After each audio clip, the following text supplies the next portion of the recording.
అపోస్తులుడైన పౌలు రాసిన 1 తిమోతి 5వ అధ్యాయము. వృద్ధుని గద్దింపక తండ్రిగా భావించి అతని హెచ్చరించుము. అన్నదమ్ములని, యవనులను, తల్లులని, వృద్ధుల స్త్రీలను, అక్క చెల్లెండ్రని పూర్ణ పవిత్రతతో యవన స్త్రీలను హెచ్చరించుము. నిజముగా అనాథలైన విధవరాండ్రను సన్మానింపుము. అయితే ఏ విధవరాలికైనను పిల్లలు గాని మనములు గాని ఉండిన ఎడల వీరు మొదట తమ ఇంటి వారి ఎడల భక్తి కనపరచుటకును తమ తల్లిదండ్రులకు ప్రత్యుపకారము చేయుటకును నేర్చుకొనవలెను. ఇది దేవుని దృష్టికి అనుకూలమై ఉన్నది. అయితే నిజముగా అనాథి అయిన విధవరాలు ఏకాకి అయ్యుండి దేవుని మీదనే తన నిరీక్షణ నుంచుకొని విజ్ఞాపనల యందును ప్రార్థనల యందును రేయింబగలు నిలకడగా ఉండుము. సుఖభోగముల యందు ప్రవర్తించినది బ్రతుకుచుండియు చచ్చినదై ఉండును. వారు నిందారహితులై ఉండునట్లు ఇలాగ ఆజ్ఞాపించము. ఎవడైనను స్వకీయులను విశేషముగా తన ఇంటి వారిని సంరక్షింపకపోయినడల వాడు విశ్వాస త్యాగము చేసిన వాడై అవిశ్వాసి కన్నా చెడ్డవాడై ఉండును. 60 ఏండ్ల కంటే తక్కువ వయస్సు లేక ఒక్క పురుషునికే భార్య అయి సత్క్రియలకు పేరు పొందిన విధవరాలు పిల్లలను పెంచి పరదేశులకు ఆతిథ్యమిచ్చి పరిశుద్ధుల పాదములు కడిగి శ్రమపడి వారికి సహాయము చేసి ప్రతి సత్కార్యము చేయబూని కొనినదైతే ఆమెను విధవరాండ్ర లెక్కలో చేర్చవచ్చును. యవనస్తులైన విధవరాండ్రను లెక్కలో చేర్చవద్దు.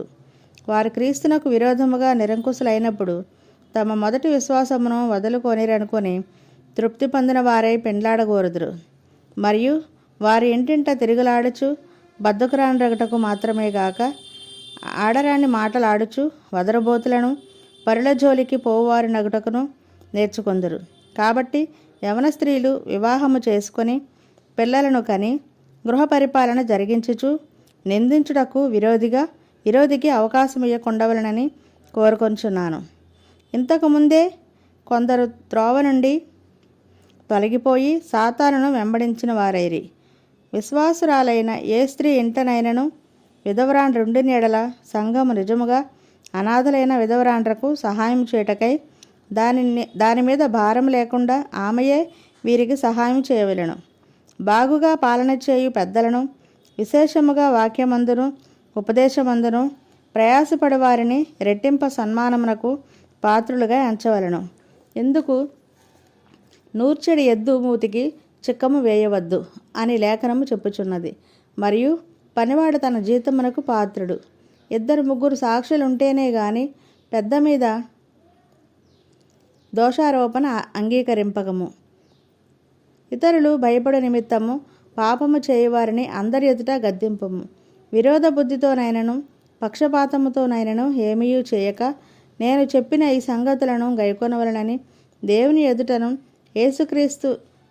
క్రీస్తు యేసు ఎదుటను ఏర్పరచబడిన దేవదూతల ఎదుటను నీకు ఆనబెట్టుచున్నాను.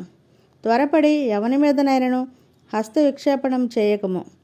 పరుల పాపములలో పాలివాడవై ఉండకము. నీవు పవిత్రుడవుగా ఉండినట్లు చూచుకొనుము. ఇక మీదట నీళ్లే త్రాగక నీ కడుపు జబ్బు నిమిత్తమును తరచుగా వచ్చు బలహీనతల కోసరమును ద్రాక్షరసము కొంచెముగా పుచ్చుకొనుము.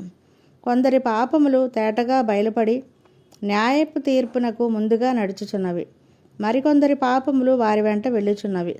అటువలే మంచి కార్యములు తేటగా బయలుపడనివి దాచబడనేరవు. దేవునికి స్తోత్రం. దేవుడి పరిశుద్ధ వాక్యమును దీవించునుగాక. ఆమెన్. ప్రైజ్ లార్డ్ అందరికీ.